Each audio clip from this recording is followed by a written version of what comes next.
ఏమి మాట చెప్పేటప్పుడు శంకరాచార్యుల వారు అక్కడ జన్మజలధౌ నిమగ్నానాం దంస్ట్రా మురరిపువరాహస్య భవతి ఏమిటి?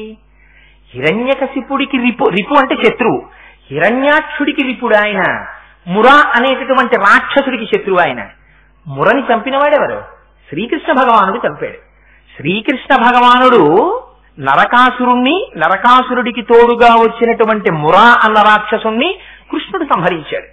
కానీ ఇక్కడ ఎవరి గురించి చెప్తున్నారు మీరు? ఆదివరాహమూర్తి గురించి చెప్తున్నారు. ఆదివరాహమూర్తికి ఎవరు శత్రువు? హిరణ్యాక్షుడు. హిరణ్యాక్షునికి శత్రువైన వాడు అనాలి కదా, అలా అనకుండా మురరిపువరాహస్య భవతి ఏమిటి? ఆదివరాహమూర్తిని తీసుకెళ్లి మురా అనే రాక్షసుడికి శత్రువు ఎవరు? కృష్ణుడిగా చెప్తున్నారు. నిజమే, ఆదివరాహమూర్తోటి కృష్ణుడోటి ఇంతమంది ఉంటారేంటి? వేదోద్ధారణ, మందరాభరణ, పృథ్వీధర్మ నిర్మాణ, ప్రహ్లాదత్రాణ, బలిప్రతారణ, నృపాహంకార నిర్వాపన, వైదేహీరమణ, ధనంజయ జయ వ్యాపార పారీణ, శోణీ దివ్యతరుణ సమోహరణ, తండ్రి వెంకటేశ ప్రభో అన్నీ ఆయనే అయినప్పుడు మురరిపువరాహస్య భవతి. ఆ ఆదివరాహమూర్తి యొక్క కోర అని చెప్తూ ఆదివరాహమూర్తిలో శ్రీకృష్ణ దర్శనం చేశారు. మురరిపువరాహస్య భవతి, మురా అనే రాక్షసుడికి శత్రువు అన్నారు. నిన్న పరిపూర్ణానంద సరస్వతి స్వామి వారు అనుగ్రహ భాషణం చేస్తూ మాట అన్నారు. మహాభారతానికి గొప్పతనం శ్రీకృష్ణ పరమాత్మ ఉండడమే అన్నారు. శంకర భగవత్పాదులకి కూడా శ్రీకృష్ణ భగవానుడంటే ఎంత ఇష్టమో చూడండి. రసోవై సహా, కృష్ణుడంటే రాశీభూతమైనటువంటి జ్ఞానము. కృష్ అంటే నిరతిశయ ఆనంద స్వరూపుడు. జన్మజలధౌ నిమగ్నానాం, పుట్టి చచ్చేవాడిని పైకెత్తితే ఎక్కడికెడతాడు? పుట్టుక నుంచి సావు నుంచి విడివడితే మోక్ష పదవిని పొందుతాడు. మోక్ష పదం అంటే ఏమిటి? నిరతిశయ ఆనంద స్వరూపి తానే అయి కూర్చుంటాడు. అహం బ్రహ్మాస్మి స్థాయిని చేరుతాడు. అలా ఎత్తగలిగినటువంటి కోర అయితే ఆనందాన్ని ఇచ్చిన గురుస్వరూపం అది తేలికగా ఏమీ లేనటువంటి వాళ్ళకి ఏమీ తెలియని వాళ్లతో కలిసిపోయి మమేకమై ఏమిటండి ఈయన భగవానుడా అని బ్రహ్మగారికి అనుమానం వచ్చేసింది. ఇటు కృష్ణుడు ఏమిటండి వాళ్ళతో కలిసి అసహ్యంగా చద్దన్నం తింటున్నాడు, పోని ఎవరో పెట్టినటువంటి పోని వేడి అన్నం తీసుకొచ్చి స్వాహ అని నోట్లో కూడా వెయ్యట్లేదు, చద్ది ముద్దలు కూర్చుని తిండమా అని బ్రహ్మగారంతటి వారికి అనుమానం వచ్చింది. యాగభోక్త కృష్ణుడు అమరులు వెరగొంద శైశవంబు మెరసి చల్ది కుడిచే అన్నారు పోతన గారు. అంతగా అందరితో కలిసిపోయినటువంటి స్వభావం కాబట్టి అదిగో అమ్మా ఆ కృష్ణుడున్నాడే, ఆనాడు భగవద్గీత చెప్పాడు, ఆనాడు జ్ఞానం ఇచ్చాడు, ఆనాడు నమ్ముకున్న అర్జునుడిని ఉద్ధరించాడు, గోపకాంతల్ని ఉద్ధరించాడు, గోపాల బాలను ఉద్ధరించాడు. మేము కూడా అంతకన్నా గొప్ప ఏం కాదమ్మా, మేమందరం అజ్ఞానంలో ఉన్నాం, పశువుల్ని మేపుకుంటున్నాం, పాశములతో కట్టేసుకున్నాం, పశువుల లాంటి స్థితిలో ఉన్నాం, మమ్మల్ని ఎవరు కాపాడతారమ్మా? అదిగో ఆనాడు కృష్ణుడు ఎలా అందరిలో మమేకమై కాపాడాడో, ఎలా జ్ఞానం ఇచ్చాడో అలా నువ్వు కూడా నీ పాద పరాగ రేణువు అంతటి శక్తి కలిగినదై జన్మజలధౌ నిమగ్నానాం దంస్ట్రా మురరిపువరాహస్య భవతి అయి ఉన్నది. అంటే మురా అనే రాక్షసుడికి శత్రువైనటువంటి కృష్ణుణ్ణి తలుచుకుంటూ ఆదివరాహమూర్తిని ఆరోపణ చేయడం, ఆదివరాహమూర్తి యందు శ్రీకృష్ణ భగవానుని దర్శనం చేయడం, ఆయన యొక్క కోరచేత ఉద్ధరింపబడిన భూమిలా జనన మరణ చక్రమునందు తగులుకున్నటువంటి మమ్మల్ని నీ పాద పరాగ రేణువు ఉద్ధరించాలి. అందుకని అమ్మా అది తప్ప మాకేదుందమ్మా దిక్కు, మమ్మల్ని ఉద్ధరించవా అని అమ్మ పాదములకు శిరస్సు తాటించి నమస్కరిస్తే ఆ సన్నివేశాన్ని తెలిసినా తెలియకపోయినా ఒక్కసారి, అందుకే శంకరులు అలాంటి పాద పరాగ రేణువు నా శిరస్సు మీద పడాలని శ్లోకం రాసుకోలేదు. ఆయన ఏమని రాశారు? అందరూ దీన్ని చదువుకోవచ్చు, అలా రాశారు ఆ శ్లోకాన్ని. అందుకని ఏమవుతుంది, మీకు తెలియక్కర్లేదు, మీరు రోజు ఆ శ్లోకాన్ని పట్టుకుని తప్పులు లేకుండా అవిద్యానామంతస్తిమిరమిహిరో ద్వీపనగరి జడానాం చైతన్య స్తబకమకరంద శృతిఝరి దరిద్రాం చింతామణి గుణనికా జన్మజలధౌ నిమగ్నానాం దంస్ట్రా మురరిపువరాహస్య భవతి అన్నారనుకోండి, పొంగిపోతుందమ్మా. అబ్బా, ఆనాడు శంకరులు చేసిన స్తోత్రాన్ని వీడు మళ్ళీ నా దగ్గర చెప్పుకుంటున్నాడు రా, వీడిని నేను ఉద్ధరించకపోతే ఎవరు ఉద్ధరిస్తారు అని పొంగిపోతుందిట. అలా ఉద్ధరిస్తుందా అండి అమ్మ? అది చెప్పడానికి శంకరులు వెంటనే ప్రయోగం చూడండి సౌందర్యలహరిలో. శంకరాచార్యుల వారి ప్రయోగాలు సౌందర్యలహరి బహుభంగిమల. నేను ఇంకా వీడు అసాధ్యం కూలా, వీడు 3 శ్లోకాలు చెప్పాడురా 9 రోజులకు అంటారని కొంత కుదిస్తున్నాను. లేకపోతే నిజంగా ఒక్కొక్క శ్లోకం వెనకాతల ఎంత రమణీయమైనటువంటి అర్థాలు ప్రతిపాదించారో మహానుభావుడు. పేరు చెప్పరు, ఎవరిని ఉపాసన చేస్తున్నారు చెప్పరు, గుర్తుపట్టమంటారు. మీ అమ్మగారిని మీరు గుర్తుపట్టాలి. రే ఈడెవరు అని మీరు, ఈశ్వరే కదూ అని మా అబ్బాయి అడిగాడు అనుకోండి, ఈశ్వర్రా మీ అమ్మ అని ఎవరైనా చెప్పారనుకోండి, అదేదో తేడా వచ్చేసినట్టు. అదేమిటి, నా భార్య నా కొడుకు దగ్గరికి వెడితే నా కొడుకు దగ్గరికి వేరొకరు వచ్చి ఈశ్వర్రా మీ అమ్మ అని చెబితే అమ్మ వచ్చావా అని మా అబ్బాయి అంటే దోషం ఎక్కడున్నట్టు? అమ్మలో లేదు, కొడుకులో ఉంది. ఒకరు చెప్తే గుర్తుపట్టడమా అమ్మని? అమ్మ పేరు చెప్పక్కర్లేదురా, అమ్మ అనేటప్పటికే అమ్మ ఏమిటో నీకు గుర్తుకు రావాలి. అందుకని ఆ శ్లోకం చూడండి ఎలా పెడుతుందో.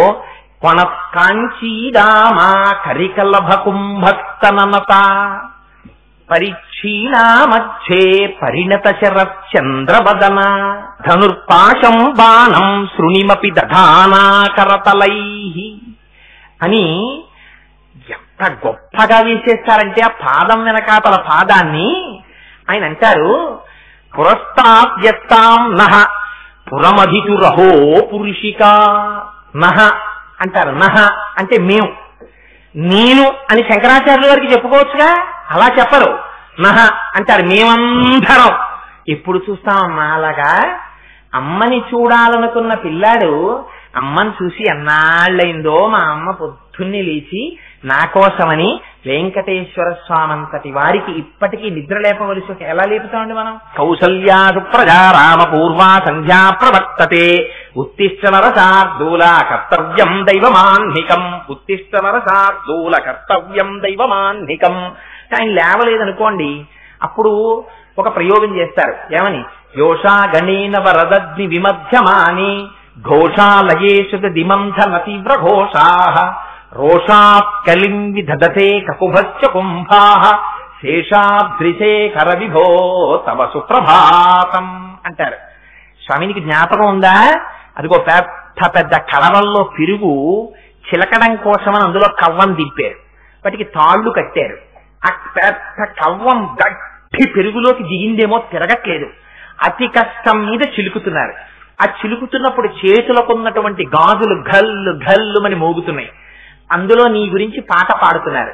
గాజులకున్నటువంటి గల్లు ధ్వని, నోటి వెంట వచ్చేటటువంటి నీ పాట ధ్వని, పెరుగులో కవ్వం కదలడం వల్ల వచ్చేటటువంటి కమ్మని వాసన, వారి గోపికలు తలలలో పెట్టుకున్నటువంటి పూల యొక్క వాసన అన్నీ కలిసి వాతావరణాన్ని గుబాళించేస్తున్నాయి.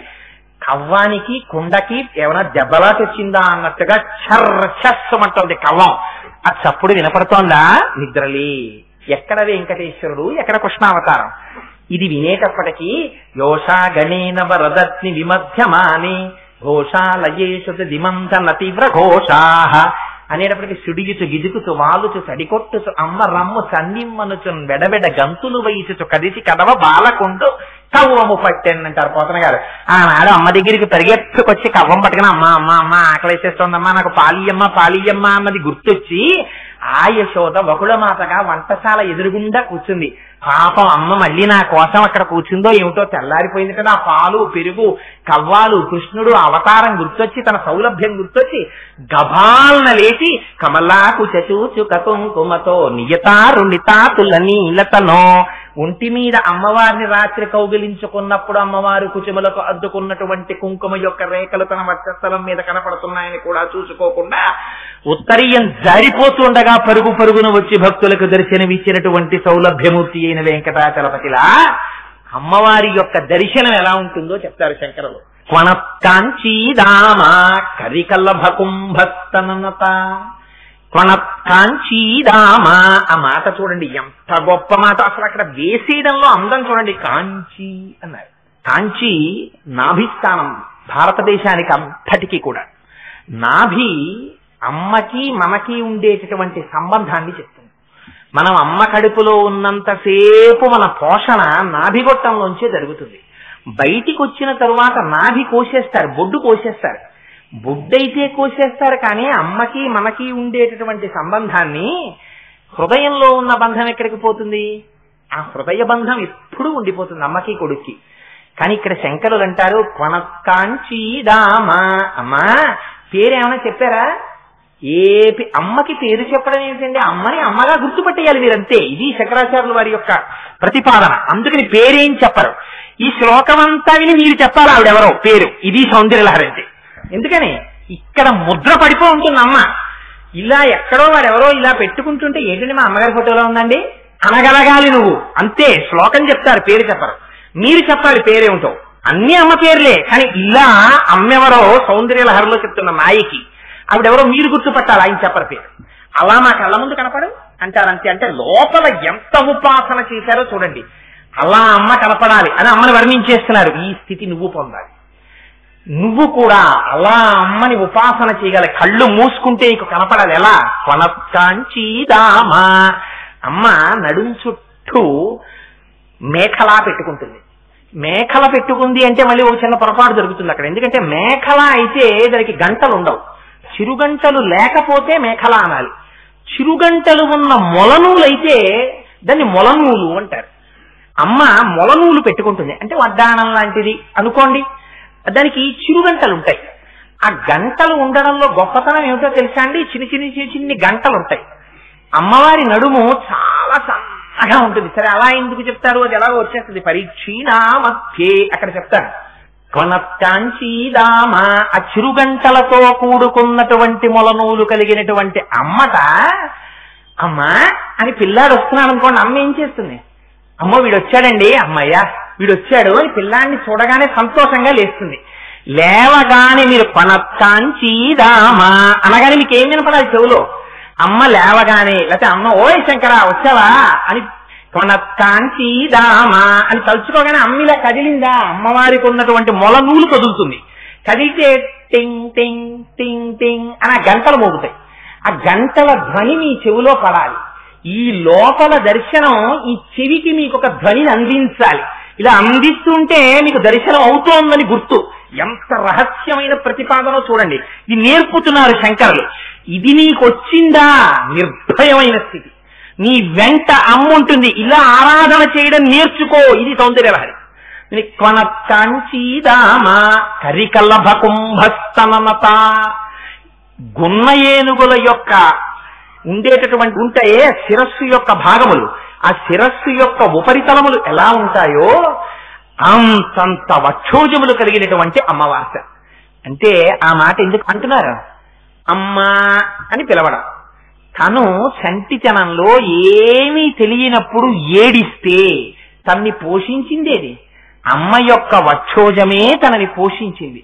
అందుకని ప్రతి కవి కూడా అమ్మవారి యొక్క వక్షోజములను స్తోత్రం చేస్తాడు. స్తోత్రం చెయ్యడంలో దౌర్భాగ్య బుద్ధి కాదు, అది అమ్మని చూడడం. అమ్మా ఆ పాలనించేనమ్మా నేను పెరిగాను అని కృతజ్ఞతాపూర్వకంగా మాతృత్వానికి నమస్కారం చేయడం. ఆవిడలో జగన్మాతని దర్శనం చేస్తున్నారు. లేకపోతే అమ్మా ఇంతమంది పిల్లలు ఎలా పెరుగుతున్నారమ్మా, ఇన్ని బ్రహ్మాండాలు, సమస్త సృష్టిని బిడ్డలు కదమ్మా, వీళ్ళందరికీ పాలిచ్చి పెంచుతున్నావు కదమ్మా. పేరాల భరత శర్మ గారికి అయితే అమ్మవారు దర్శనం ఇచ్చింది. ఎంత గొప్ప దర్శనం అంటే, ఒక్కడు ఇంగు ముఖంబునను మరొక్కడు ఆరుముగాలతోడ నీయక్కున పాలుతావ, జగమంతయు బిడ్డలు కన్న తల్లి నేడెక్కడ నుండి చేపెద కొయిన బింబము చంద్రబింబమున్ తక్కక నీ యురంబునను తాల్పకయున్న అహర్నిశల్సతి అన్నారు. అమ్మా ఇద్దరు పిల్లల్లో ఒకడేమో ఏనుగు ముఖం వాడేమో ఒక తొడ మీద కూర్చుని ఒక స్తన్యం తాగేస్తున్నాడా, ఇంకొకడు 6 ముఖాల వాడా సుబ్రహ్మణ్యేశ్వరుడు, వాడు ఒక స్తన్యం తాగేస్తున్నాడా. అమ్మా నీకు వాళ్ళిద్దరేనా అమ్మా పిల్లలు? మేమందరం పిల్లలం కావు, నువ్వు మా అమ్మవమ్మా. వాళ్ళిద్దరే తాగేస్తుంటే వాళ్ళ కడుపులు ఎప్పటికీ నిండుతాయి. ఒకడు ఏనుగు ముఖం వాడంటే పొట్ట ఏనుగు పొట్ట, ఒకడు 6 ముఖాల వాడు, వాడి పొట్ట ఎప్పటికీ నిండుతుంది. 6 ముఖాలతోనూ వాడు తాగాలి. ఇప్పుడు కార్తికేయుడు. ఇంకా మేమెప్పుడు తాగుతాం, మా కడుపు ఎప్పుడు నిండుతుందమ్మా అమ్మని అడిగినట్టు అడిగారు. అడిగితే అమ్మ అందిట, ఓయ్ శర్మ బెంగ పెట్టుకోకోయ్, ఇనబింబము చంద్రబింబమున్, సూర్యుణ్ణి చంద్రుణ్ణి తన స్థానాలుగా చేస్తుంది. చేసుకుంటే సూర్యుడి చేత చంద్రుడి చేతే కదా పంటలన్నీ పండేది. మీకు తెల్లవారు లేస్తే 6వ క్లాసులోనే చెప్పేస్తారు, సూర్యరశ్మి తగలకపోతే ఆ లోపల ఆ పత్రహరితము తయారు కాదు, అందుచేత మొక్కలు పెరగవు అని చెప్తాం కదా. అందుకని సూర్యుడి చేత చంద్రుడి చేత ఓషధులు ప్రకాశించి శరీరంలోకి వచ్చిన రోగము పోతోంది, సూర్యుడి చేత ప్రకాశించి పంటలు పండుతున్నాయి. అందుకని సూర్యచంద్రుల్ని స్థనములుగా పెట్టుకుని సమస్త జగత్తుని పోషిస్తున్న తల్లివమ్మ అని చెప్పడానికి కరికల్లభ కుంభస్తనత పరిక్షీణా మధ్యే. మధ్యే అంటే అమ్మవారి యొక్క నడుము పరిక్షీణ. మీరు ఆ శ్లోకంలో ఉన్నటువంటి గొప్పతనం చూడండి. క్షీణ అంటే సన్నగా ఉండడం, పరిక్షీణ బాగా సన్నగా ఉండడం. ఆ పరి అన్న మాట 2 మాటలు వేస్తారు. వేదంలో శాబ్దికమైనటువంటి అందం వస్తుంది శ్లోకానికి. అందుకని పనత్కాంచీదామ కరికల్లభ కుంభస్తనత పరిక్షీణా మధ్యే పరిణత శరచంద్రవదన. 2 మాటలు పరి పరి అని పడుతుంది. అందుకని పరిక్షీణా మధ్యే అమ్మా నీ యొక్క నడువుందే అది అత్యంత సన్నగా ఉందమ్మా, కృషించిపోయిన నడువులో ఉంది. లక్ష రోమ లతాధారతాసమున్నేయ మధ్యమ అంటారు వ్యాసుడు లలితా సహస్రనామ స్తోత్రంలో. ఎందుకు అమ్మవారి నడువు అంత సన్నగా ఉందని చెప్పడం శంకరాచార్యులు వారు అంటే, పరమోత్కృష్టమైనటువంటి సాముద్రిక లక్షణం ఉన్న స్త్రీలైతే నడుము చాలా సన్నగా ఉంటుంది. నడుము చాలా సన్నగా ఉన్నది అంటే వాళ్ళు వంశమును నిలబెట్టడంలో, సంతానాన్ని ప్రసవించడంలో చాలా తేలికగా ప్రసవిస్తారని ఒక గుర్తు. 3 వారు బహుసంతానవతులై ఉంటారని ఒక గుర్తు. 4 ఎన్నడూ వేరొకరి చేత తన శుశ్రూష చేయించుకుంటారు, తాము సేవలు అందుతారు, కానీ తాము వేరొకరికి సేవ చెయ్యవలసినటువంటి అవసరం వారికి ఉండదు. ఇవి పరమోత్కృష్టమైనటువంటి సాముద్రిక లక్షణాలు. అందుకని సన్నని నడుము తప్పకుండా చెప్తారు. పరిక్షీణా మధ్యే పరిణత శరచంద్రవదన. అమ్మ నీ ముఖం ఉందే అది పరిణత శరచంద్రవదన. అసలు ఆ చంద్రుణ్ణి అడ్డు పెట్టుకుని మహాప్రభో శంకరాచార్యుల వారు ఎన్ని చోట్ల ప్రయోగించేశారో నాకు అసలు ఆ సౌందర్యలహరి జరుగుతున్నప్పుడు ఆ శ్లోకాలు వింటుంటే ఏదో బహుభంగిమలో వెళ్ళిపోతుంది మనస్సు. ఏది చెప్పాలో ఏది చెప్పకూడదో ఏదాపాలో అని మనస్సంతా భయంగానే ఉంటుంది. అంత అందం నిజంగా. పరిణత శరచంద్రవదన. పరిణత ఎటువంటి చంద్రుడు అంటేట శరత్కాలంలో ఉండేటటువంటి చంద్రుడు లాంటి ముఖం ఉన్న అమ్మవారు. ఒక్కొక్క ముఖాన్ని చూడండి మీరు. ఆ ముఖం చూసేటప్పటికే అబ్బో ఆయన దగ్గరికి వెళ్ళడం ఎందుకులేండి మహాప్రభు, ఇంకోళ్ళు ఎవరైనా ఈ పని చేసి పెట్టేవాళ్ళు ఉండరా అండి ఆఫీసులో ఈయన తప్ప, ఆ సీట్ ఇంకోటి చూడరా అనిపిస్తుంది. తుమ్మల్లో పొద్దు పడవడం అంటారే అలా ఉంటుంది ఆ ముఖం. అమ్మవారి ముఖం అలా కాదుట. పరిణత శరచంద్రవదన. శరత్కాలంలో ఉండేటటువంటి చంద్రబింబం అపారమైనటువంటి ప్రకాశం. ఇంకా అంతా ఇంత ప్రకాశం కాదు, అలా ప్రకాశిస్తూ ఉంటుంది. అమృత కిరణములను వెదజల్లుతూ ఉంటుంది. అసలు ఆ ముఖాన్ని ఒక్కసారిలా చూశారనుకోండి, అమ్మని దర్శనం చేయించేస్తున్నారు శంకరాచార్యులు వారు మీకు. అందుకని కొనకాంచీదామ అనేటప్పటికి అమ్మవారు పెట్టుకున్నటువంటి మొలనూలు యొక్క గంటల సవ్వడి మీ చెవిలో పడాలి. కరికలభ కుంభస్తనత. అమ్మను మా అమ్మవమ్మ, ఆ పాలు తాగి బతుకుతున్నవాడిని అమ్మ నేను. అందుకని కరికలభ కుంభస్తనత పరిక్షీణా మధ్యే. ఇంతమంది బిడ్డల్ని కన్న తల్లివి, అందుకని సాముద్రికంగా సన్నని నడుమున్న తల్లివి. పరిక్షీణా మధ్యే పరిణత శరచంద్రవదన. మీరు ఎంత కష్టంలో ఉండండి, మీ కష్టానికి ఓదార్పు ఇయ్యగలిగిన ఒకే ఒక్క ప్రదేశం ఏమిటో తెలుసా అండి? అమ్మ ముఖం. ఎందుకని మీరు ఎంత అలిసిపోయి రండి, వెళ్ళి 85 సంవత్సరాలు వచ్చేసి ఒడిలిపోయి ఇవాళో రేపో నిష్క్రమించేయడానికి సిద్ధంగా ఉన్నటువంటి శరీరంతో అమ్మ మంచంలో పడుకుని ఉంటే తన గురించి చూసుకోదు. ఒరే నాకు మందులు తెచ్చావురా అని అడగదు. మీరు రాత్రి 11 గంటలకి నిజంగా అమ్మ మందులు మరిచిపోయే ఇంటికి వచ్చారనుకోండి, ఆ మందు వేసుకోకపోతే అమ్మ తెల్లవారేటప్పటికి ఉంటుందో ఉండదో తెలియనంత ముఖ్యమైన మందది. ఒరే నాకు మందు తేలేదేరా అని అడగదమ్మ. రాత్రి 11 గంటలకి మీరు చెప్పులిప్పి లోపలికి వస్తుంటే మీ పదధ్వనిని బట్టి గుర్తుపట్టేస్తుంది. ఎరా నాన్న ఇప్పుడు వచ్చావేమిట్రా రాత్రి 11ంటికి, ఇలా వస్తే ఆరోగ్యం ఏమైపోతుందిరా నాన్న అంటుంది. నాన్న నా మందు తెచ్చావా అని అడగదు. ఏదో ఆలస్యం అయిపోయిందమ్మా ఆఫీసులోనో చికాకెత్తిపోతుంది, తలకాయ బద్దలైపోతుందంటే భార్య వచ్చి ఏదో పెరుగన్నం పెడతాను తినండి, ఫోన్లోనే వంకాయ వేపుడు చేశాను, దిగుమాల వాళ్ళు మీరు ఇలాగే వస్తుంటారు అనేదో 4 చదివి మొత్తం మీద అంటే పాపం వాళ్ళు జాగ్రత్త చేస్తారండి, అవి ఉట్టినే అంటున్నాను అంతే. అందుకని మరి పెట్టకపోతే మనం బతికామా, ఎందుకు వచ్చిన మాట కృతజ్ఞత కూడాను. అందుకని ఆ పెరుగు అన్నం తినండి, పోనీ కడుపులో చల్లగా ఉంటుంది, లేకపోతే మీరు తెల్లవారులు వేస్తే వేడి చేస్తుంది మీకు, కాస్త పెరుగు అన్నం తినండి అని భార్య అక్కడ పెడితే ఆ పెరుగు అన్నం వీడు చటుక్కున్న 4 నిమిషాల్లో తిని లేచిపోయాడు అనుకోండి, ఆ నిద్రపోతున్న ఆవిడికి కంటి చూపు సరిగ్గా ఉండదు, ఆవిడికి చెవులు సరిగ్గా వినబడవు. కానీ మీరు ఎంతసేపట్లో భోజనం చేసి లేచారో చూసి లేవగలిగినటువంటి తల్లి లేచి కూర్చుని ఒరే అదేమిట్రా అప్పుడే భోజనం చేసేసావు, ఇలా అయితే నీ ఆరోగ్యం ఏమైపోతుందిరా అంటుంది. మందు వేసుకోకపోతే తెల్లవారేటప్పటికి ఆవిడ ఉండదు. ఆ మందు గురించి అడగదు, 4 నిమిషాల్లో వాడు భోజనం చేసేసాడని తాపత్రయం. వాడు వెళ్ళి పడుకుండిపోయాక ఇవిడు మంచినీళ్ళు తాగి పడుకుంటుంది. వాడికి గుర్తొచ్చి లేచి అమ్మనికి మందులు తేలేదమ్మా మర్చిపోయాను, ఏ నాన్న ఇప్పటికే అలసిపోయొచ్చు, ఏమైపోతాను రా, పోతే ఏమైపోతుంది, పుట్టి కట్టుకుండిపోతానా భూమి మీద, పడుకోనన్నా ఏం పర్వాలేదంటుంది. అంతేకాని రే మర్చిపోయావా వీళ్ళు మందులు ఎట్రా అంటుందా అమ్మ? అనదు. అమ్మ ప్రసన్నత అంటే అది సౌందర్యం. అంటే బాహ్యమునందున్న సౌందర్యం తుచ్చమైన సౌందర్యం, అది వెళ్ళిపోతుంది. ఒకనాడు ఉండేది కాదు. మాకురు ధనజన యవ్వన గర్వం హరతి నిమేష కాల సర్వం మాయామయమిదమఖిలం హిత్వా బ్రహ్మపదం త్వం ప్రవిశ విదిత్వా అంటారు శంకరులు. ఏముండిపోతాయి నీ ఎర్రి, మాకురు ధన జన యవ్వన గర్వం హరతి నిమేష కాల సర్వం, 1 నిమిషంలో తీసేస్తుంది. నాకు తెలుసు, పేరు చెప్పడం నాకు ఇష్టం లేదు. ఈ దేశంలో పరమోత్కృష్టమైన న్యాయస్థానంలో పనిచేసినటువంటి ఒక జడ్జి గారి కూతురు ఒక IAS ఆఫీసర్కి భార్య అయి ఒక జిల్లాలో పెద్ద అధికారి పోస్టులో ఆయన వస్తే ఒక ఇంట్లో దిగితే బంగారపు తీగలా మెరిసిపోయేటటువంటి ఆయన భార్య జీవితాంతం సంతోషంగా ఉండవలసిన స్త్రీ స్నానానికని వెళ్లి పాపం బట్టలన్నీ తీసి హ్యాంగర్కి పెట్టి బాత్రూంలోకి వెళ్లి వేడినీళ్లు విప్పుకుందామని చెప్పేసి ఆ గీజర్ ట్యాప్ తిప్పింది. గీజర్ పేలిపోయింది. ఉత్తర క్షణంలో ఒళ్ళంతా కాలి మాంసపు ముద్దయిపోయింది. మాకురు ధన జన యవ్వన గర్వం హరతి నిమేషకాల సర్వం మాయామయమిదమఖిలం హిత్వా బ్రహ్మపదం త్వం ప్రవిశ విదిత్వా. శంకరులు వాత పెడతారు, ఉంటాయి అనుకుంటున్నావు, ధనము జనము యవ్వనము గర్వము ఇవేం ఉండవు, తీసేస్తుంది కాలం, ఏదో ఒకనాటికి తీసేస్తుంది. పొంచి ఉంది జాగ్రత్త. అందుకని నిన్ను కాపాడగలిగింది ఏదైనా ఉంటే అమ్మవారొక్కతే, ఆవిడ పాదములు పట్టు. అందుకని శంకరులు అంటారు పనత్తాంచీదామ హరికల్లభ కుంభస్తనత, ఇది అమ్మ సౌందర్యం అంటే.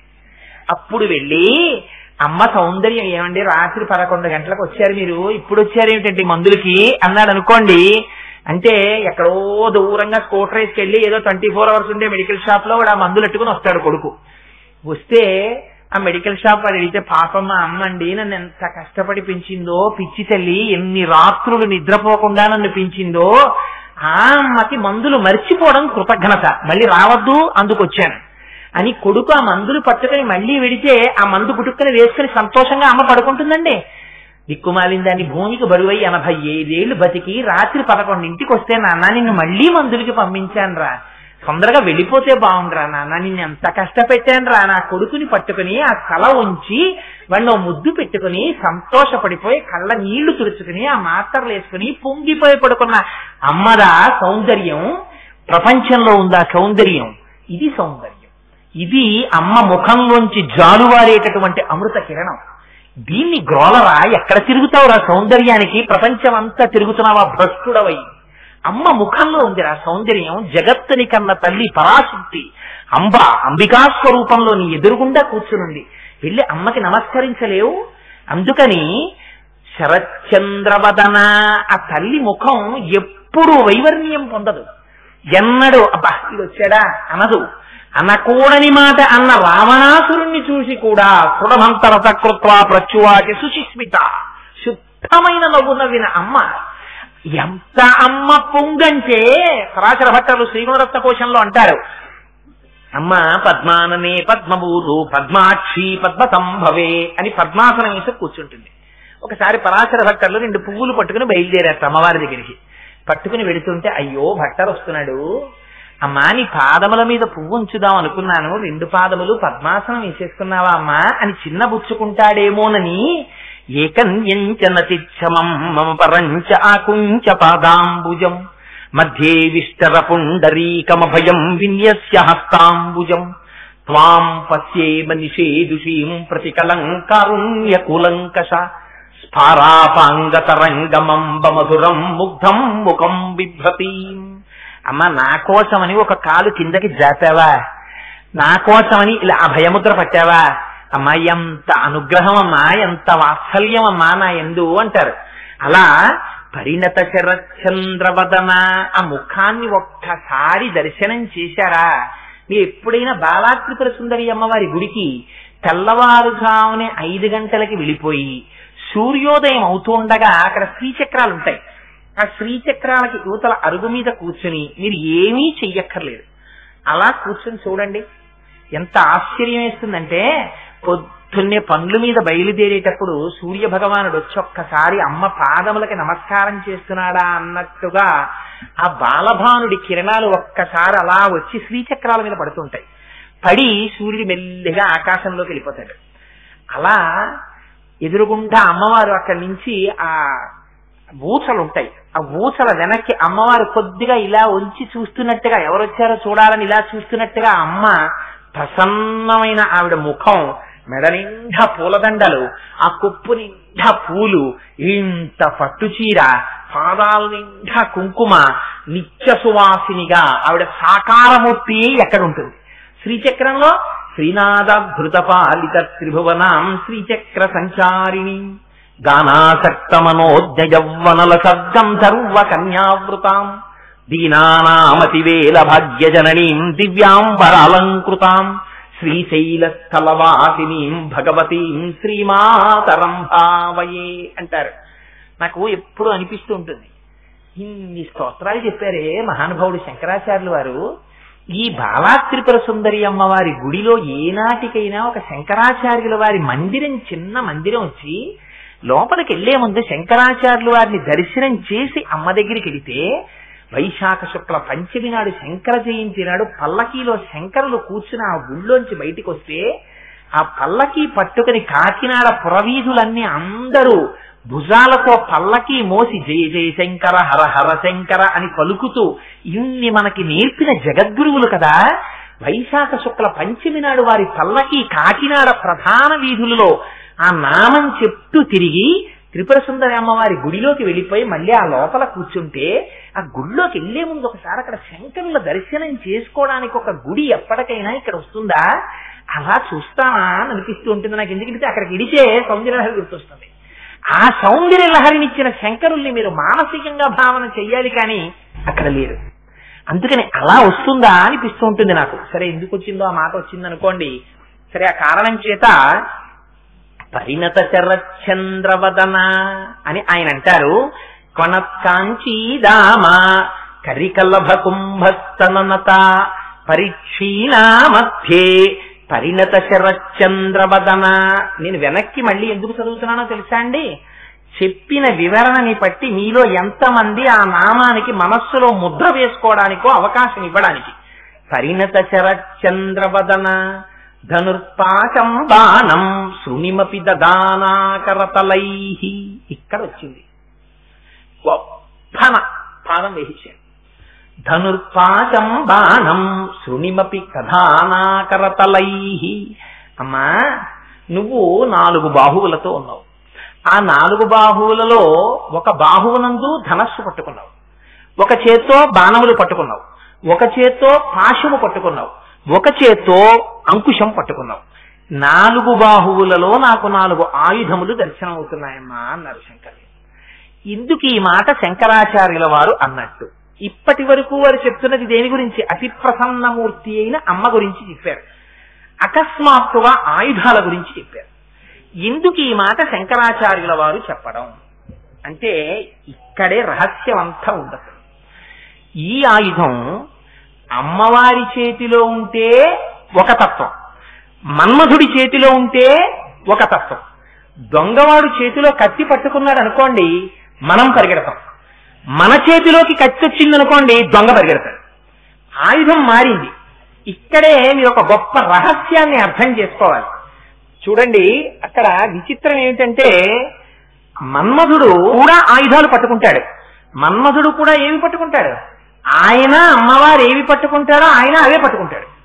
అమ్మవారు చేతిలో చెరుకు ధనస్సు పట్టుకుంటుంది, 5 బాణాలు పట్టుకుంటుంది, పుష్ప బాణాలు పట్టుకుంటుంది. మన్మధుడు ఏం పట్టుకుంటాడు? ఆయన చెరుకు విల్లే పట్టుకుంటాడు, ఆయన పుష్ప బాణాలే పట్టుకుంటాడు. శంకరాచార్యులు వారు ఇది మీరు అర్థం చేసుకోవడం కోసమని 2 శ్లోకాలు ఇచ్చారు. ఈ శ్లోకాన్ని మీరు ఇక్కడ వరకు విన్నారు కదా. ధనుర్పాశం బాణం శృణిమపి దధానా కరతలైహి, 4 బాహువులలో 4 పట్టుకున్న అమ్మవారు. అలా జ్ఞాపకం పెట్టుకోండి. ఇంకో శ్లోకంలో పెడుతున్నాను తేడా చెప్పడానికి. అయితే సౌందర్యలహరి ఏ శ్లోకానికి ఆ శ్లోకం నేను చెప్పాను అనుకోండి, తేడా ఎప్పుడు అర్థం అవుతుంది. అందుకని ఇంకొక శ్లోకంలోకి వెళ్ళి మళ్ళీ ఈ శ్లోకంలోకి వస్తాను. ఆ శ్లోకంలో మన్మధుడు కూడా ఇవే పట్టుకుంటాడు. ఎలా పట్టుకుంటాడో శంకరులు చెప్తారు చూడండి. అక్కడంటారు ధను పౌష్పం మౌర్వి మధుకరమయీ పంచవిశిఖ వసంతు సామంతో మలయుమరుదాయో ధనరథ తథాప్యేక సర్వం హిమగిరిసుతే కమపి కృపాం అపాంగతే లబ్ధ్వా జగదిదమనంగో విజయతే అంటారు. అందులో తను పౌష్పం మౌర్వి, అమ్మా మన్మధుడున్నాడే, ఆ మన్మధుడు చేతిలో పుష్పములతో చేయబడినటువంటి ధనస్సు పట్టుకున్నాడన్నారు. తేడా వచ్చేలా. అసలు మన్మధుడు ఏం పట్టుకుంటాడు? చెరుకు విల్లు పట్టుకుంటాడు. అమ్మేం పట్టుకుంటుంది? చెరుకు విల్లు పట్టుకుంటుంది. మరి ఇక్కడ శంకరాచార్యులు వారు ఏమంటున్నారు? అమ్మా మన్మధుడు పుష్పములతో చేసిన ధనస్సు పట్టుకున్నాడంటున్నారు. అదేమిటి? చెరుకు విల్లు కదా ఆయన పట్టుకోవాలి, పుష్పములతో చేసిన ధనస్సు పట్టుకున్నాడంటే ఏమిటి? శంకరాచార్యులు వారికి మన్మధుడి యొక్క ధనస్సుని మార్చేసే అధికారం ఎవరిచ్చారు? ఎలా మార్చారు అలాగా అంటే, మీరు అమరకోశం చూశారనుకోండి, మన్మధుడికి ఒక పేరుంది. ఆయన పుష్పములతో చేయబడినటువంటి ధనస్సుని పట్టుకుంటాడు. అందుకని అమరకోశాన్ని ఆధారం చేసుకుని శంకరాచార్యులు వారు ఈ ధనస్సును తీసుకొచ్చారు ఇక్కడికి. తీసుకొచ్చి ధను పౌష్పం మౌర్వి మధుకరమయీ పంచవిశిఖ. మన్మధుడు లోకం అంతటి మీద యుద్ధానికి బయలుదేరాడు. ఆయనకి ఎవరు శత్రువులు? అందరూ శత్రువులే, అందరి మీద బాణాలు వేసేస్తారు అని బయలుదేరాడు. ఎవరో ఒకడి మీద యుద్ధానికి వెళ్ళేవాడు, 2 మీద యుద్ధానికి వెళ్ళేవాడిని చూస్తాం. మొత్తం లోకంతో యుద్ధం చేస్తాడు ఆయన. బయలుదేరాడు. బయలుదేరిన వాడు ఎటువంటి ధనస్సు పట్టుకోవాలి, ఎంత గొప్పగా ఉండాలి ధనస్సు. ఆయన ఎటువంటి ధనస్సు పట్టుకున్నాడు? పువ్వులతో చేసిన ధనస్సు పట్టుకున్నాడు. పువ్వు కన్నా అత్యంత సౌకుమార్యమైనటువంటిది ప్రపంచంలో ఇంకొక వస్తువు ఉండదు. అంత సుకుమారమైన ధనస్సు. పోని ఆ ధనస్సు అలాంటిది. వెనకాతలు వింటినారి చాలా గొప్పదండి అందామా? మధుకరమయీ పంచవిశిఖ. ఆ వెనకాతలు ఉన్నవే ఉన్నాయి. ధనుర్పౌష్పం మౌర్వి. ఆ వెనకాతల తేనెటీగలన్నీ కలిసి వింటినారిగా ఉన్నాయి. పోని పువ్వుల కన్నా తేనెటీగలు కొంచెం క్లేశాన్ని కల్పిస్తాయి. పువ్వుతో కొడితే బాధే వేరు, ఇంకో పువ్వుతో కొట్టండి ఇంటి పట్టుకుపోతాం అంటాం. కానీ తేనెటీగలు 2 వదిలేరనుకోండి, దిక్కుమాలిన తేనెటీగ వచ్చి కుట్టేసిందంటే లేనిపోని బాధ. అందుకని తేనెటీగ కొంచెం కష్టం. పోనీ ఆ తేనెటీగ కదలడానికి పనికొస్తుందా? పనికిరాదు. ఎందుకంటే అది వింటి నారి. నారిలో 2 తీగలు అడిపోయానుకోండి, తీగ తెగిపోయినట్టే కదా, ఇంకా ధనస్సు ఎందుకు పనికొస్తుంది? అందుకని వెళ్ళకూడదు. అవి ఏం చేస్తుంటాయి? ధనస్సు ముందుంటుంది, ఆ పువ్వుల వాసన చూస్తూ ఈ తేనెటీగలన్నీ అలా ఉంటాయి. అలాంటి వింటినారి అయింది. అందుకని అందులో తేనెటీగలు బయటికి వెళ్ళవు. అందుకని ధను పౌష్పం మౌర్వి మధుకరమయీ పంచవిశిఖ. 5 బాణాలు చేత్తో పట్టుకున్నాడు. అమ్మవారి చేతిలోనూ ఆ 5 బాణాలే, మన్మధుడి చేతిలోనూ ఆ 5 బాణాలే. మీరు చాలా జాగ్రత్తగా గుర్తుపెట్టుకోవాలి ఈ విషయాన్ని. అందుకే నేను అక్కడ నుంచి ఇక్కడికి రావడానికి కారణం. అక్కడ ఏమన్నారు? ధనుర్పాశం బాణం శృణిమపి దధానా కరతలైహి. అమ్మ నీ చేతిలో 5 బాణాలు ఉన్నాయన్నారు. ఇక్కడ మన్మధుడి దగ్గర ఏమంటున్నారు? నీ చేతిలోనూ 5 పుష్ప బాణాలు ఉన్నాయన్నారు. మన్మధుడు పట్టుకుంటాడు, అమ్మవారు పట్టుకుంటుంది. ఏమిటవి? తన్మాత్రలు. తన్మాత్రలు అంటే ఏమిటి? సూక్ష్మభూతాలు. సూక్ష్మభూతాలంటే ఏమిటి? శబ్ద స్పర్శ రస రూప గంధములు. ఈ 5. శబ్దం అంటే ధ్వని, స్పర్శ అంటే ఎవరైనా వచ్చి ముట్టుకుంటే మనం తెలుసుకునేటటువంటి జ్ఞానం, రూపం అంటే ఎదురుగుండా ఉన్న వారి యొక్క రూపాన్ని చూడగలగడం, శబ్ద స్పర్శ రస రుచి, రూపాన్ని చూడడం, గంధ వాసన. ఈ 5 తన్మాత్రలు అంటారు. ఈ తన్మాత్రలు ప్రధానంగా ఏం చేస్తాయో తెలుసా అండి? బయట పంచభూతాలు ఉంటాయి. మీరు కొంచెం జాగ్రత్తగా వినాలి ఇక్కడే. ఇది అర్థమైతే జీవితాన్ని మలుపు తిప్పేస్తున్న శ్లోకం. ఇది అర్థమైతే చాలు మీకు తత్వం అర్థమైపోయినట్టు. అంత గొప్ప శ్లోకం అది. బయట పంచభూతాలు ఉన్నాయి, పృథివీ ఆప తేజో వాయు ఆకాశాలు. ఇందులో కూడా అవే ఉంటాయి. బ్రహ్మాండంలోనూ అవే, పిండాండంలోనూ అవే. పృథివీ ఆప తేజో వాయు ఆకాశాలు, ఇందులోనూ పృథివీ ఉంది. మీరు ఎంత సబ్బులెట్టి కడుక్కున్నా ఇలానండి మట్టి వస్తుంది. ఆపస్, ఇందులోనూ నీళ్లు ఉంటాయి. తేజో, అగ్ని ఉంటుంది. వేడిపోయింది అనుకోండి, తల వేడెక్కకూడదు, కాళ్ళు చల్లబడకూడదు. అందుకని తల ఎప్పుడు చల్లగా ఉండాలి, కాళ్ళు ఎప్పుడు వేడిగా ఉండాలి. అరికాళ్ళు వేడి తగ్గిపోయి అనుకోండి, వెళ్ళిపోతున్నాడని గుర్తు, రుద్దిగానే పట్టుకొస్తారు వేడి. అందుకని వేడి లోపల ఉండాలి. అందుకని పృథివీ ఆపస్ తేజో వాయు, ఇందులో గాలి ఉంది. ఆకాశము, ఇందులో కొంత కొంత ఖాళీ ఉంటుంది. అందుకని ఆ ఖాళీ లేదనుకోండి బ్లాక్ పడిపోయింది అంటారు. ఆ ఖాళీ మూసుకుపోయింది అనుకోండి, వీడికి ఈసీజీలు తీయాలి, పడుకోబెట్టాలి. ఇంకా వాళ్ళు అవకాశం దొరికేసినట్టే హాస్పిటల్ వాళ్ళకి. డాక్టర్లను నేను అన్ను, వాళ్ళు మహానుభావులు. నారాయణో హరిహి, అది నారాయణ స్వరూపం. అందుకని అంటారు, ఈ 5 బయట ఉండేటటువంటి పంచభూతాల్ని, ఇక్కడ ఉండే పంచభూతాల్ని ఎప్పుడు సమన్వయం జరుగుతుండాలి. ఇక్కడ పృథివీ ఉంది, అక్కడ పృథివీ ఉంది. ఆ పృథివీలోంచి వచ్చినటువంటి పండుని ఈ పృథివీ తింటుంది, ఈ పృథివీ పెరుగుతుంది. ఈ పృథివీలో కొంత గుజ్జు మిగిలిపోతుంది. మీరు యాపిల్ పండు తిన్నారు, అంతా అరిగిపోదుగా, గుజ్జు మిగిలిపోయింది. అది ఎక్కడికి వెళ్ళాలి? మళ్ళీ బయటికి వెళ్ళిపోవాలి, పృథివీ తీసేసుకుంటుంది. బ్రహ్మాండంలో నీరుంది, పిండాండంలో పొయ్యాలి, పోస్తే దీనికి దాహం తీరుతుంది. కొన్ని నీళ్లు లోపల ఉండిపోతాయి, అవి ఎవరు పుచ్చుకుంటారు? ఏమంటే లోపల నీళ్లు ఉండిపోయి కొంచెం మీరు ఎవరైనా పుచ్చుకుంటారా అంటే ఎవరు పుచ్చుకోరు. అది ఎక్కడ పోయాలి? బ్రహ్మాండంలో పోసేయాలి. వాయువు లోపల ఉండి బయటికి వదిలేయాలి. ఎక్కడ వదులుతారు? బ్రహ్మాండంలో వదిలేయాలి. మళ్లీ లోపలికి వాయువు కావాలి, బ్రహ్మాండంలోంచి తీసుకోవాలి. ఈ బ్రహ్మాండ పిండాండం ఎప్పుడు సమన్వయం అయిపోతుంటాయి. అయిపోతూ ఉండడంలో బ్రహ్మాండాన్ని పిండాండాన్ని అనుసంధానం చేస్తుంటాయి, యాంటెన్నా రిసీవ్ చేసుకున్నట్టు. ఎలా? బయట పృథివీ ఉంటుంది, ఆ పృథివీకి వాసన ఉంటుంది. అందుకే వర్షం పడగానే మట్టిలోంచి వాసన వస్తుంది. వాసన ఎవరు కనిపెడతారు? ముక్కు కనిపెడుతుంది. బయట పృథివీని ఈ పృథివీతో ముక్కు అనుసంధానం చేస్తుంటుంది వాసన అన్న దాంతో. అలా తరువాత వచ్చేటటువంటిది శబ్ద, ధ్వని. ధ్వని ఆకాశ గుణకం, ఆకాశంలో ఉంటుంది. ఆ ధ్వని వినాలి, ఇందులో ఉన్నది. ఎవరు వింటారు? చెవు వింటుంది. అందుకని చెవి జ్ఞానేంద్రియం. ఈ జ్ఞానేంద్రియం ఏం చేస్తుంది? బయట పంచభూతములలో ఉన్న ఆకాశములో ధ్వనిని గ్రహించి లోపలికి పంపిస్తూ ఉంటుంది. సరే, అందుచేత శబ్ద స్పర్శ రస రూప గంధములనేటటువంటి 5 తన్మాత్రలు. ఈ 5 పట్టుకుంటుంది అమ్మవారు. ఇది రహస్యం. పట్టుకుని లౌల్యం పెడుతుంది. ఎవరు అమ్మవారి వైపుకి వెళ్ళలేదో వారినందరికీ కూడా ఇంద్రియాలకి లౌల్యం ఇస్తుంది. ఈ కంటితో ఏం చేస్తారు? చూద్దాం చూద్దాం, అబ్బా అది చూద్దాం, ఇది చూద్దాం, అది చూద్దాం, ఇది చూద్దాం. చూడటమే వీడి బతుకంతా, చూడటమే. వీళ్ళలో ఉన్నది వీడు చూసుకోడు, బయటవన్నీ చూస్తుంటాడు. అలా తిరుగుతూ ఉంటాడు. విందాం విందాం విందాం, అబ్బో ఎన్ని వింటాడో, వింటూనే ఉంటాడు. పక్కింటి వాళ్ళ దగ్గర కూర్చుని ఊళ్ళో వాళ్ళ కబుర్లు వినమంటే ఎంత సంతోషమో. ఇంకొక అరగంట భగవత్ ప్రసంగం వినడానికి ఓపిక ఉండదు.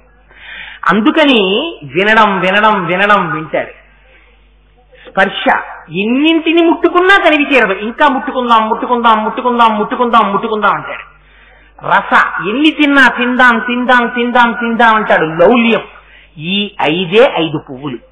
ఈ పువ్వులే 5 పువ్వులు అమ్మవారి చేతిలోనూ మన్మధుడి చేతిలోనూ కూడా ఉంటాయి. అవి ఏమిటో తెలుసా అండి? మొదటిది అశోకము, రెండవది అరవిందము, మూడవది కూటము, నాలుగవది నీలోత్పలము, 5వది నవమల్లిక. ఈ 5 పువ్వులే 5 తన్మాత్రలుగా ఉంటాయి. ఈ 5 తన్మాత్రలుగా ఉంటే మీకు అనుమానం రావాలి. మీరు జాగ్రత్తగా ఆలోచిస్తే మీరు వెంటనే ఒక ప్రశ్న ఇయ్యాలి. ఏమండి 5 తన్మాత్రలు ఉన్నాయంటున్నారు కదా, శబ్ద స్పర్శ రస రూప గంధములలో స్పర్శ తెలుస్తుంది. పువ్వుని ముట్టుకున్నారనుకోండి, ఎంత సుకుమారంగా ఉందో పువ్వు అని ముట్టుకోగానే తెలుస్తుంది. రస, పువ్వులో తేనె ఉంటుంది, అందుకని ఆ తేనె నాలుక మీద పడింది అనుకోండి తీయగా ఉంటుంది. రూప, పువ్వు యొక్క రూపాన్ని చూశారనుకోండి, అబ్బాయి ఎంత అందంగా ఉందో అనిపిస్తుంది. గంధ, పువ్వుకి వాసన ఉంటుంది. శబ్ద, పువ్వుకి శబ్దం ఎక్కడుంది? పువ్వుకి శబ్దం ఉందా? ఏ పువ్వైనా చప్పుడు చేయడం మీరు విన్నారా? మీరు వినలేదు కదా. మరి అలాంటప్పుడు పుష్పబాణములు 5 పట్టుకుంటే 5 తన్మాత్రలు ఎలా అయ్యాయి? శబ్దం ఎక్కడి నుంచి వచ్చింది? 4 తన్మాత్రలు 4 పువ్వుల్లోకి సరిపోతాయి. శబ్దము అనే తన్మాత్ర ఏ పువ్వుగా మీరు చెప్తారు? పువ్వుకి శబ్దము ఎప్పుడూ లేదు. మరి ఎక్కడి నుంచి వస్తుంది? రహస్యం ఏమిటో తెలుసా అండి? పువ్వు ఉంది అంటే భ్రమరం ఉంది అని గుర్తు. ఎక్కడ పువ్వు ఉంటే అక్కడికి తుమ్మిది వస్తుంది. తుమ్మిది ఏం చేస్తుంది? ఝంకారం చేస్తుంది, ధ్వని చేస్తుంది. ఆ స్నానం చేసేటప్పుడు, మకరందం తాగేటప్పుడు నిశ్శబ్దంగా ఉంటుంది. అందుకని ధ్వని కూడా పువ్వుని ఆశ్రయించే ఉంది. పువ్వులో తేనె ఉంది కాబట్టి మకరందం వచ్చి అక్కడ ధ్వని చేసింది. అందుకని తుమ్మిద ద్వారా ధ్వని కూడా వచ్చేస్తుంది. ఆ ధ్వని పువ్వు కోసం వచ్చింది కాబట్టి పువ్వుదే. అందుకని అదిగో ఆ శబ్ద తన్మాత్ర కూడా పువ్వులోకి వెళ్ళిపోయింది. ఈ 5 తన్మాత్రలు అమ్మవారి చేతిలోనూ బాణాలుగా ఉంటాయి.